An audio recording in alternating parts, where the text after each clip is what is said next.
Tumepata habari kuwa pahali hapa pamekuwa sehemu na maficho pa vijana kujificha wakivuta bangi.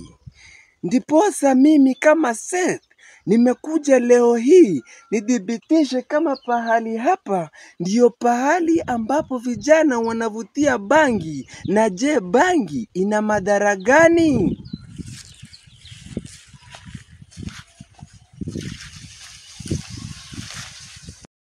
Few minutes later.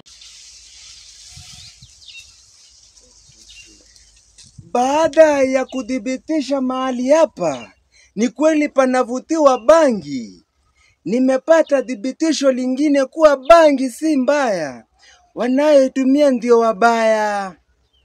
Seth Olale, Runinga Citizen, nikiwa nimeonja bangi.